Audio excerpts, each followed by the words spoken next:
Bem-vindos ao Fofoca de Segunda, o podcast que desenterra os acontecimentos mais chocantes da história. Olha aqui, seus fofoqueiros. Vocês acham que sabem tudo sobre o passado? Acharam errado. Nós, que temos a língua mais afiada que chicote, vamos te contar os casos que só os maiores xeretas da história conhecem.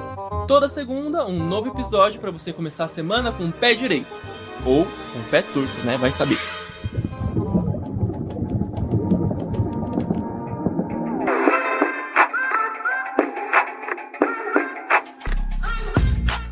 Pessoal, esse episódio ele faz parte do quadro Não é um babadinho, é um babadão, porque de fato vai ser uma curiosidade que para muitos vai ser chocante, viu? Mas antes de eu continuar aqui essa história, queria fazer um momento merchandising com vocês. Pedir para vocês avaliarem o podcast aqui, se possível, com 5 estrelas, se vocês gostaram bastante. E se vocês não gostaram tanto assim ainda, avalie com 5 estrelas também, porque isso é importante, tá? O Spotify é um pouco chatinho para avaliar, então aí tem que ser nos 3 pontinhos que estiver aparecendo para vocês ali, quando colocarem no Fofoca de Segunda, e quando aparecer os 3 pontinhos, depois que vocês clicarem, aparece 5 estrelas, para vocês votarem ali e avaliar o podcast, tá? Continuando aqui, a fofoca de hoje ela vai ser contada no estilo mais clássico de fofoqueiros que há. Sim, sabe aquela sua tia ou avó que cuida da vida do bairro todo? Sempre tem uma assim, né? E a senhorinha de hoje se chama Dona Josélia. E ela vai contar pra gente um caso bizarro de epidemia que, olha, vocês vão ficar besta, viu? Bora lá?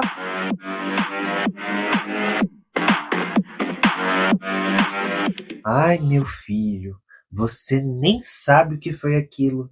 Eu juro pelos ossos de São Vito que eu vi com esses 2 olhos aqui que a terra há de comer. Foi em julho de 1518. Pense num calor seco. Era peste pra tudo que é lado. Tava todo mundo um trapo. Menos a tal da afrotrofeia. Aquela metida. Sempre com um ar de... eu sou melhor porque tenho 2 vestidos. Pois não era, tá? Não era. Mas enfim. Um dia, a Dita Cuja começou a dançar no meio da rua, sabe? Uma coisa assim... estranha. Mas tudo bem. Assim, do nada, morre Meleixo, mas a gente aceitou, sabe? Parecia que tinha encostado o corpo no sino da catedral e tava vibrando como se fosse uma extensão do sino. Primeiro eu pensei, essa daí bebeu muito. Mas, menina, você acredita? No dia seguinte ela ainda tava lá dançando? E no outro também. E aí foi começando a ficar esquisito, né? Aí eu disse pro padeiro, se isso aí for dança, meu filho, eu sou a rainha da Inglaterra, que ela não tá bem. Aí começaram os rumores. Disseram que ela era possuída. Alguns disseram que ela tinha feito promessa para São Vito, que o marido dela tinha fugido com Merege e ela enlouqueceu. Essa parte eu até gostei, porque ela bem metida merecia. Mas tudo bem. Aí, agora, o que me surpreendeu foi que com o passar do tempo, foi se juntando gente a ela. Tava todo mundo começando a dançar. Aí eu falei, gente, vocês não estão bem. No terceiro dia, já tinha uns 20 dançando com ela. O açougueiro, o filho do sapateiro, até a costureira da minha cunhada, aquela caloteira, pois estava lá, girando feito peão. Isso não vai acabar bem, eu pensei. Mas as autoridades chamaram um músico. Você acredita? Músico, minha filha. Construíram um palquinho no centro da praça, trouxeram gaiteiro, tocador de rabeca, e ainda mandou distribuir vinho. Disse que era para purgar a alma dançante. E eu olhei para minha vizinha, Dona Vilmoca, e disse, vão purgar no caixão, isso sim. E purgaram. Teve gente que dançou até morrer. As pernas pareciam feitas de corda. Os corpos caíam como boneco. Uns gritavam de dor. Outros riam. Teve uma mulher, você não vai acreditar, teve uma mulher que ela desmaiou. Não satisfeita, ela acordou e voltou a dançar. Eu foi besta. Falei, não é possível, ela não tá bem. Foi perturbador, mas na hora eu ri. E no meio do caos, sabe quem apareceu? Os monges vieram com cruz, água benta, incenso e cara de... Quem mandou vocês não jejuarem direito? É castigo, eles diziam. Castigo, castigo, castigo é o escambau. Isso era estresse, minha gente. Era peste que assolava o povo, a fome que o povo não parava de sentir, eram os maridos ausentes que largavam suas esposas, aquele pão que não fermentava há dias. Aí eu falei, se eu começar a dançar, me amarra nessa cama. E o padeiro respondeu, Amarre com gosto, dona Josélia. aquele velho safado, ceboso. Ai, por isso que eu tenho ranço de homem, eu tenho nojo de homem. Ai, só de pensar. Mas ó, deixa eu terminar a história. Vou te contar. Teve uma hora que meu pé começou a formigar. O quadril deu uma mexida. Eu engoli em seco, olhei pro céu e falei, ai, São Vito, não faz isso comigo que no primeiro balançar minha coluna trava. Bom, foi sorte. Passou. Mas ó, até hoje, quando toco o tamborzinho, eu fico atenta, sabe? Vai que volta a epidemia. Tá, a gente entendeu agora pela história da dona Josélia que o povo dançou como se não houvesse amanhã. Mas afinal, o que foi isso, gente? Foi um surto, um ritual, uma fissura coletiva, um flash mob da Idade Média? O nome técnico para isso é coreomania. Coreo, que vem do grego choros, que significa dança, e mania, que é loucura mesmo. Ou seja, loucura de dançar. O que parece só exagero, mas era realmente o diagnóstico da época. Quer dizer, era o que diziam, né? A coreomania, ela foi um fenômeno coletivo documentado principalmente ali entre os séculos XIV e XVII. A galera, do nada, entrava no estado de transe dançante e podiam ficar horas, dias e até semanas girando, pulando, rebolando e se contorcendo, sem música, sem festas e às vezes sem volta. Mas, e aí, por que isso acontecia? O que gerava isso? A gente tem algumas hipóteses. A primeira delas é histeria coletiva. Inclusive, essa hipótese ela é a mais aceita hoje. Então aí, o que o pessoal acredita é que a galera estava vivendo um combo da peste, fome, medo do inferno e opressão religiosa. E aí o corpo pirava e dizia, né, chega, vou dançar. Era um surto emocional, né, virando um movimento dançante ali, uma reação de uma tensão acumulada. Então essa é uma ideia que é bem mais aceita hoje em dia. Agora temos a segunda hipótese, que se chama ergotismo, que aí a ideia é que um fungo chamado Clavispis purpurea, que infecta o centeio ali, né, onde os grãos são plantados, ele causa alucinação, convulsão e fogo nos nervos. Ou seja, ele é tipo um LSD medieval, né, só que sem a rave. E aí, como o pão ele era feito com esse trigo contaminado, o povo podia ter viajado sem querer, né? O povo acabava sendo contaminado e aí pronto, viveu uma loucura insana. Então essa é a segunda hipótese. Agora, a terceira fala que é uma religiosidade torta. E aí, em tempos de fé pesada, muita gente acreditava em penitência corporal. Uns jejuavam, outros se autoflagelavam e outros dançavam até cair. Eles achavam que o sofrimento limpava a alma, né? É isso que eles entendiam na época. E por fim, a última hipótese é da cultura popular e catarse. E aí, menino, é assim, porque às vezes o corpo quer protestar. E o protesto ele não vem em forma de cartaz ali, ele vem em forma de dança. Então a coreomania ela pode ter sido uma forma simbólica assim de resistência. Quando você não pode falar, o seu corpo responde. Então essa é a ideia. E aí o mais doido é que isso não aconteceu só uma vez não, viu? Teve surto na Bélgica, teve na Itália, teve na Alemanha. E como a gente vai ver já já, teve até na Bahia, em pleno século XIX. Então assim, teve sim no Brasil, tá? Um fenômeno que cruzou séculos, línguas e climas.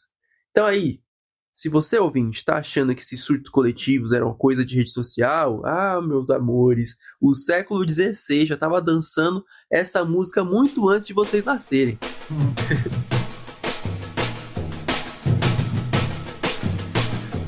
Bom, pessoal, como o Victor falou, esse surto dançante não era exclusividade da Europa e teve um caso aqui na Bahia. Mais específico em Salvador, no ano de 1882. E aí, com o fim da escravidão batendo na porta, o povo preto e pobre era cada vez mais vigiado, censurado, marginalizado, enfim.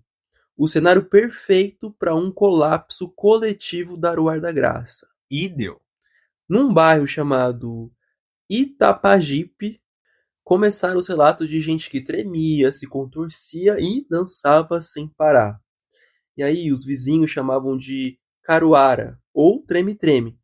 A galera dizia que o corpo começava a se mexer por conta própria, né? Um negócio que ninguém entendia, mas todo mundo comentava. E o babado ficou tão sério que a Câmara Municipal instaurou uma comissão médica, sim, com papel timbrado e tudo, porque o surto já estava mexendo com o sossego da elite soteropolitana. E quem foi estudar isso de pertinho? Nada menos que o polêmico e racista e muito citado Nina Rodrigues, um médico legista, estudioso das religiões afro-brasileiras, um jeito um pouco mais problemático que só o século XIX sabe, né? E pioneiro da medicina legal no Brasil. Isso, o Nina disse que era uma espécie de epidemia nervosa, uma doença. Teve quem dissesse que era encantamento. Outros diziam que era trabalho de santo, e teve quem jurasse que viu gente sendo puxada pelo invisível. E a verdade? A verdade é que ninguém sabe ao certo o que foi aquilo. Mas o que dá pra gente dizer é: foi mais um episódio em que o corpo do povo gritou dançando. E detalhe, foi registrado oficialmente, tá? Não é boato, não é lenda. Tá nos documentos. O Brasil teve sim sua coreomania tropical, com direito a calor, tensão social e muito remeleixo na cadeira, que só a gente sabe dar, sabe?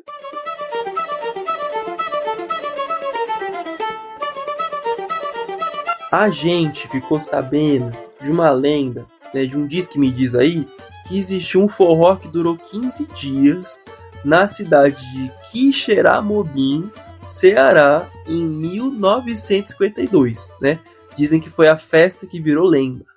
Em julho de 1952, sim, estenderam as festas juninas.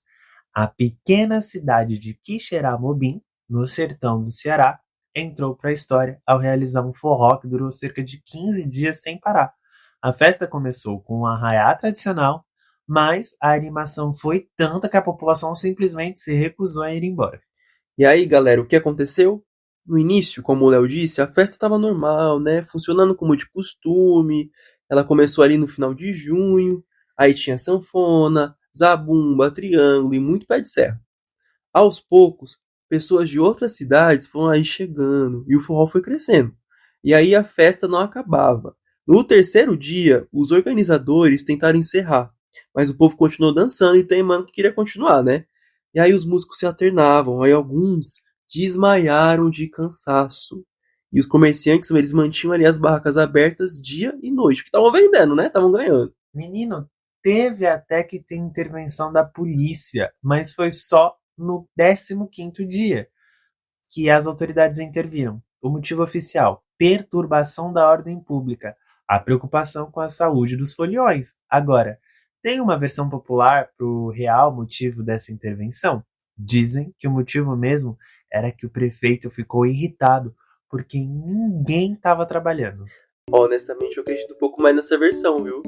Que a cidade inteira tava ali dançando, passando um maior tempo no folião e ninguém tava trabalhando mesmo. E aí ia ser prejuízo, né? O prefeito foi lá e tal. Acabou com a graça do povo.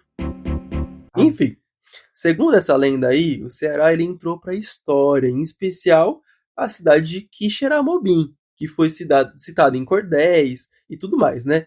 Dizem que aí, anos depois, alguns participantes dessa festa aí se reuniram para relembrar esses 15 dias de glória.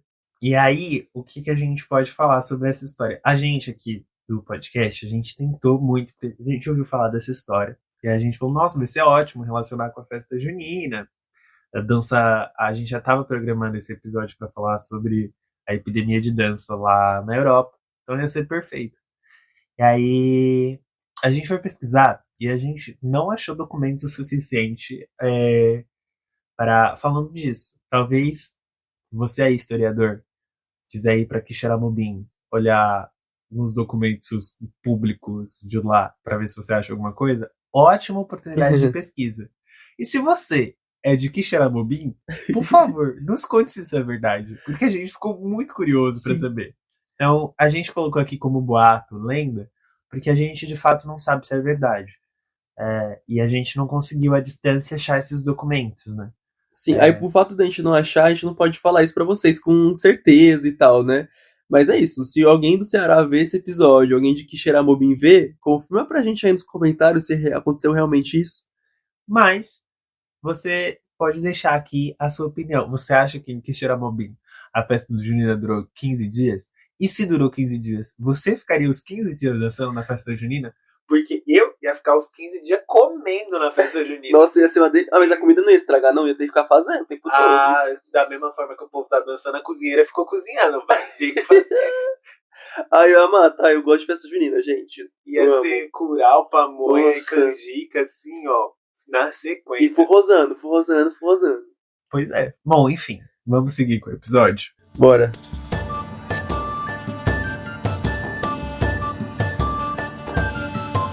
Agora, só pra voltar aí na nossa história, pra concluir, os casos de coreomania que aconteceu em Estrasburgo, em 1518, e Itapajipe, de 1882, na Bahia, revelam que, apesar dessa distância geográfica e temporal, né, ambos os surtos eles aconteceram em contextos de opressão, de crise social e representação cultural. A dança compulsiva, nesse sentido, não é só uma doença. É também uma forma do corpo dizer que a sociedade não permitia que fosse dito com palavras. A coreomania é um fenômeno político, cultural e social. Então aí, continuando aqui com a nossa parte de curiosidades, o nome Dança de São Vito vem da associação da coreomania com esse santo, que se tornou padroeiro de pessoas com convulsões, tremores e epilepsia. E além disso, ele é o santo dos bailarinos, comediantes, atores, daí essa associação com a coreomania. E outra coisa muito legal, dia 15 de junho é comemorado o dia de São Vito. E acreditem, por coincidência, é o dia que estamos gravando o episódio. Gente, e a gente não fazia ideia Exato, disso. Quando a gente descobriu, a gente ficou chocado. A gente falou, mano, era pra ser, porque ele tava programado pra esse dia, pra ser gravado hoje. Sim. E aí, continuando, né? Em Estrasburgo, os músicos, eles foram contratados para curar os dançarinos e acabaram tornando o surto mais caótico. Então eles pioraram, eles foram contratados para ajudar e deixou pior. E eu fico me fazendo a pergunta: que diabos que passou na cabeça de quem teve essa ideia brilhante, que achou que tava fazendo um grande música e falando, não, pra eles pararem, vamos dar o que eles querem. Música. Mas não tem aquela ideia, por exemplo, assim, quando você tá com uma música na cabeça, você só vai tirar a música da cabeça se você escutar ela? Então acho que é o mesmo sentido. Mas eles já estavam dançando sem música. É verdade, eles já estavam na piração ali, eles né? já estavam loucos. Eu tinha que ter pegado toda essa galera e jogado um balde de água fria pra ver se despertava aqueles... Bom, enfim. Mas vocês, gente, se vocês estivessem vendo esse surto de dança, iam dançar junto ou ia ficar igual a Dona Josélia julgando? Eu acho que o Léo ia ficar julgando aí, né? Não ia dançar, não. De Dona Josélia. Agora eu acho que eu ia dançar. Eu acho que eu sou meio assim, não, se o pessoal tá fazendo, eu quero fazer igual. Ih, Maria vai casar. Brincadeira, sou isso não.